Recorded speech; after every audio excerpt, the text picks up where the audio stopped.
Breaking news Anantapuram central university వద్ద విద్యార్థులు మళ్లీ ఆందోళనకు సిద్ధమవుతున్నారు. రాత్రంతా యూనివర్సిటీ ప్రధాన గేటు దగ్గర విద్యార్థులు నిరసన తెలిపారు.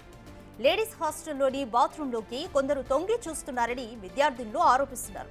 బాత్రూం సమీపంలో నిచ్చెన ఉండడాన్ని గమనించి బాలికలు ఇన్ఛార్జ్ వీసీ దృష్టికి తీసుకెళ్లినా పట్టించుకోలేదని ఆవేదన వ్యక్తం చేస్తున్నారు.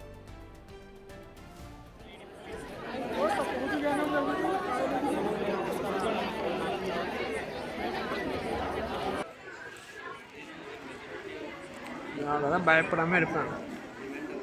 என்ன சொல்றது? మోర్ డీటెయిల్స్ మా ప్రతినిధి యోగానంద అందిస్తారు. జిల్లా బుగ్గసముద్రం మండలంలోని జంతులూరు వద్ద ఉన్న సెంట్రల్ యూనివర్సిటీలో నిన్న కొంతమంది విద్యార్థినులు మెరుపు ధర్నా నిర్వహించారు. అయితే నిన్న కొంతమంది విద్యార్థినులు కొంత బాత్రూమ్ గోడలపైకి ఎక్కి విద్యార్థినులు బాత్రూంలు తొంగిచూస్తున్నట్టు అజ్ఞాత వ్యక్తులు తొంగిచూస్తున్నట్టు కూడా విద్యార్థులు పెద్ద ఎత్తున ఆరోపణలు చేసి దాంతో కూడా పూర్తి స్థాయిలో కూడా దర్యాప్తు జరపాలంటూ కూడా విసి నిర్లక్ష్యంగా ఉన్నారంటూ కూడా పెద్ద ఎత్తున ఆరోపణలు చేస్తూ ఉన్నారు. ప్రస్తుతం మనం అయితే సెంట్రల్ యూనివర్సిటీ ప్రధాన గేటు వద్ద ఉన్నాం. ఈ గేటు వద్ద నుంచి విద్యార్థులు మెయిన్ రోడ్డు వద్దకు వెళ్ళి అక్కడ మెరుపు ధర్నా నిర్వహించి ఎవరైతే బాత్రూమ్ వద్ద తొంగి చూసి ఉంచారో అదేవిధంగా బాత్రూంలో కెమెరాలు అదైతే నిచ్చెనలు వేసి మరి వీడియోస్ ఇస్తారంటూ కూడా పెద్ద ఎత్తున ఆరోపణలు వ్యక్తమవుతూ ఉన్నాయి. అదేవిధంగా ఈ అయితే ఆందోళన నిర్వహించడం పట్ల కూడా పెద్ద స్థాయిలో కూడా అధికారులు వీసీ నిర్లక్ష్యంగా ఉన్నాడు. వీసీ నిర్లక్ష్యం కారణంగానే ఇదంతా జరుగుతున్నాయి. మెన్ లోపలికి ఎలా వస్తున్నారంటూ కూడా అయితే ప్లంబింగ్ వర్క్ చేసేవారు కానీ లేదా ఆకతాయిలు ఎవరైనా ఉన్నారో వారంతా కూడా ఎలా లోపలికి వస్తున్నారు, వీసీకి చెప్పినా కూడా పట్టించుకోలేదు. వీసీకి ఫిర్యాదు చేస్తే ఉంటే ఉండండి పోతే పోండి అంటూ కూడా నిర్లక్ష్యంగా ఉన్నారంటూ కూడా విద్యార్థులు పెద్ద ఎత్తున ఆరోపణ చేశారు. నిన్న రాత్రి కూడా మెరుపు ధర్నా నిర్వహించి ఇవాళ కూడా ఉదయం 9 గంటల నుంచి కూడా పెద్ద ఎత్తున ఆందోళన చేస్తామంటూ కూడా ప్రకటించారు. మధ్యాహ్నం వరకు అధికారులు సమయం ఇచ్చారు, సమయం కోరారు. 2 వరకు సమయం ఇవ్వండి, మొక్క 2 తర్వాత మేము చర్యలు తీసుకుంటామంటూ కూడా స్పష్టంగా చెప్పడంతో 2 వరకు కూడా వాళ్ళు సమయం ఇచ్చారు. 2 గంటల తర్వాత చర్చల్లో ఏం తేలుతుంది అన్నది కూడా మనకు తేలాల్సి ఉంది. ఎందుకంటే ఈ సెంట్రల్ యూనివర్సిటీ ఎప్పుడు కూడా ఇందాలో కూడా పెద్దగా ఈ కార్యక్రమం జరగట్లేదు. గత కొన్ని రోజులు కూడా దీంట్లో మూమెంట్ స్టార్ట్ అవుతుంది. ఎందుకంటే వీసీ నిర్లక్ష్యంగా ఉన్నాడు. ఫుడ్ విషయంలో కానీ వసతుల విషయంలో కానీ మిగిలిన విషయాలన్నీ కూడా పూర్తి స్థాయిలో కూడా వీసీ నిర్లక్ష్యంగా ఉన్నాడు.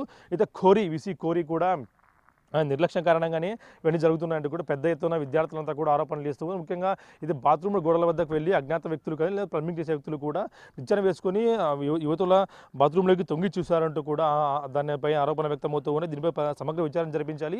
ఆ సీసీ కెమెరాలు ఎవరు వస్తున్నారు, ఎవరు వెళ్తున్నారు, సెక్యూరిటీ పూర్తిగా కూడా టైట్గా ఉంచారు విధంగా ఉంచాలంటూ కూడా వారు విద్యార్థులను డిమాండ్ చేస్తూ ఉన్నారు. ఈ డిమాండ్ల పట్ల సానుకూలంగా ఉంటారా లేక ఏం చెప్తారనేది కూడా మధ్యాహ్నం 2 తర్వాత చర్చలు తేలాల్సి ఉంది.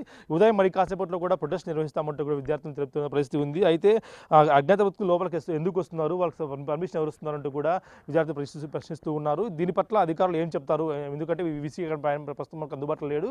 ఇన్ఛార్జ్ వీసీని ప్రస్తుతం ఆయన టేక్ ఓవర్ చేస్తున్నాడు కాబట్టి ఆయన కూడా దీనిపై పూర్తిగా స్పందించే అవకాశం ఉంది. వీసీ వచ్చిన తర్వాతనే దీనిపై మాట్లాడే అవకాశం ఉంది.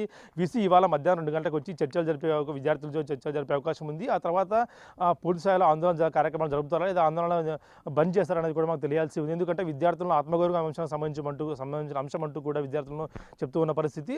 ప్రస్తుతం అయితే విద్యార్థులంతా కూడా లోపలే ఉన్నారు. 9 గంటల తర్వాత క్లాసుల నుంచి బాయ్కాట్ చేసి ఇక్కడే మేము చేస్తామంటూ కూడా ఆందోళన 1000 మార్చ్ పేరుతో కూడా ఒక ఆందోళన కార్యక్రమాలు కూడా పిలుపునిచ్చారు. ఈ ఆందోళన కార్యక్రమాల ప్రధానంగా ఫుడ్డు, మౌలిక వసతులు, అలాగే ఎవరైతే బాత్రూంలో తొంగి చూశారో వారి పట్ల చర్యలు తీసుకోవడం ప్రధాన డిమాండ్లు కూడా వాళ్ళు వినిపిస్తూ ఉన్నాయి. గత కొంత కాలంగా కూడా ఇవన్నీ కూడా ఆందోళన చేస్తూ ఉన్నారు. వీసీ పట్టించుకోలేదు. ఇప్పటికైనా వీసీ స్పష్టత ఇవ్వాలి మాకు అంటే కూడా విద్యార్థులు చెప్తున్న పరిస్థితి ఉంది. ఇది సెంట్రల్ యూనివర్సిటీ వద్ద ప్రస్తుత పరిస్థితి. Video Prasad big TV Anantapuram నుంచి.